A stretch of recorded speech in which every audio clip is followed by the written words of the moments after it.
Hello viewers, আশা করছি সবাই ভালো আছেন যে যেখান থেকে আমার এই ব্লগটা দেখছেন। আজকের ভিডিও হচ্ছে 2026-এ এসে কম বাজেটে স্পাউস সহ কোন কোন কান্ট্রিতে যেতে পারবো। সো পুরো ভিডিওটা দেখতে থাকেন, আশা করি বেশ কিছু ভালো ইনফরমেশন পাবেন। আর যারা আগের ভিডিওগুলো দেখেন নাই তারা দেখে আসতে পারেন, সাবস্ক্রাইব করেন, কমেন্ট করে জানান, তাহলে আমি হয়তো অন্য কোনো ভিডিও আপনাদের জন্য নিয়ে আসতে পারবো। হ্যাঁ, চলুন শুরু করা যাক। ওকে গাইস, যেটা হচ্ছে আমরা জানি যে কিছু কান্ট্রিজ আছে যেখানে স্পাউস অ্যালাউ করে বেবি সহ, আর বেশ কিছু হচ্ছে স্পাউস অ্যালাউ করে না বা 6 মাস পরে করে, আর কিছু হচ্ছে একেবারেই করে না। তো এখন আমাকে আগে দেখতে হবে যে কোন কোন কান্ট্রিতে স্পাউস অ্যালাউ করে। যারা অ্যালাউ করে তাদের মধ্যে আবার টিউশন ফি কম বেশি আছে। সো আমি যদি টিউশন ফি বেশি থেকে শুরু করি তাহলে সেক্ষেত্রে প্রথমে আসে হচ্ছে অস্ট্রেলিয়া। অস্ট্রেলিয়ার টিউশন ফি মোটামুটি ভালোই থাকে। সেখানে দেখা যাচ্ছে আপনাকে স্পাউস বা বেবি নিয়ে গেলে তো আপনার অনেক টাকাই দেখাতে হবে, প্রায় মাস্টার্স করতে গেলে 60 লাখ 70 লাখ টাকা খরচ হতেই পারে, এটাই স্বাভাবিক। আবার সেকেন্ড পজিশনে যদি যাই তাহলে নিউজিল্যান্ড। নিউজিল্যান্ডে আসেন, এখানে আপনাকে 1 বছরের মধ্যে আপনি মাস্টার্স করতে পারবেন, এবং মাস্টার্স করতে গিয়ে দেখা যায় 1 বছর থেকে 1.5 বছর সময় লেগে যায়। এগুলো 40 লাখ টাকার মতো আপনার খরচ হবে। এটা কিন্তু নিউজিল্যান্ডে হবে 40 লাখ 45 লাখ এরকম টাকা খরচ হবে। আর আমি কিন্তু ফ্যামিলি সহ বলছি, ঠিক আছে। দেন দেন কি আসে আর অপশন যদি আমি বলতে যাই তাহলে ইউএসএ আছে। ইউএসএতে যদি আপনি স্পাউস সহ বেবি সহ যান তাহলে আপনার ডিপেন্ড করবে ইউনিভার্সিটিগুলোর উপরে।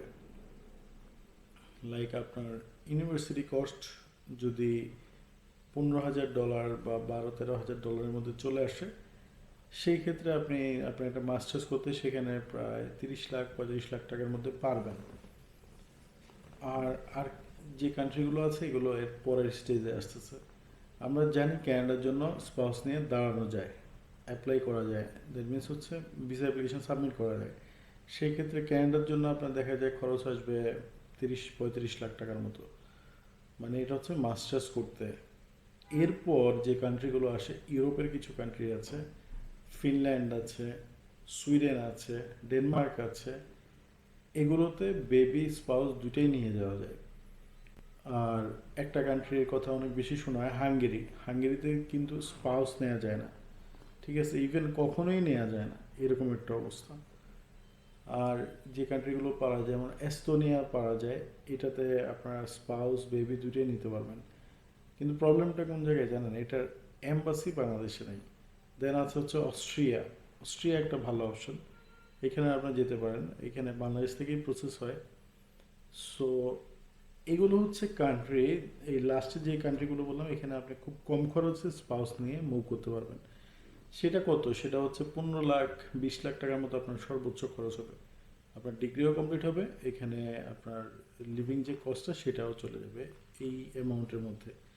বাকিগুলো হচ্ছে আপনাকে সেখানে কাজ করে করে উঠাতে হবে বা পিএইচডাব্লিউতে গিয়ে উঠাতে হবে এরকম। সো আমি আর আপনাদেরকে আসলে বেশি হোপ দিচ্ছি না, যেটা হচ্ছে ট্রু ফ্যাক্ট সেগুলো নিয়ে বলছি যে এই কান্ট্রিগুলোর মধ্যে আপনার স্পাউস বেবি দুটোই নিতে পারবেন। সেই ক্ষেত্রে খরচ কম বেশি হবে। এই হয়তোবা আপনারা ইনফরমেশনগুলো জানেন, বাট আমার এই ভিডিওটা করার উদ্দেশ্য হচ্ছে কি যে কেউ হয়তো স্ক্রল করছে করছে হঠাৎ দেখলো যে আসলে না আমি যাবো কি যাবো না, যারা চিন্তা করতেছেন তাদের জন্য এই ভিডিও। যদি এরকম কারো সামনে এই ভিডিওটা পড়ে তাহলে আপনি ধরেই নেন যে আপনার যাওয়ার দরকার আছে। ঠিক আছে, বাইরের দেশে যাওয়াটা আসলে কে কীভাবে নেয় আমি জানি না, তবে এটার প্রয়োজন আছে।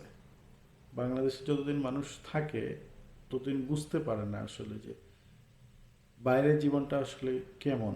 যে আপনি একটা পর্যায়ে মনে হবে যে আপনি চলে আসছেন, অনেক ভালো করেছেন, হয়তো আপনাকে কিছুটা কষ্ট করাই লাগবে, এটা স্বাভাবিক।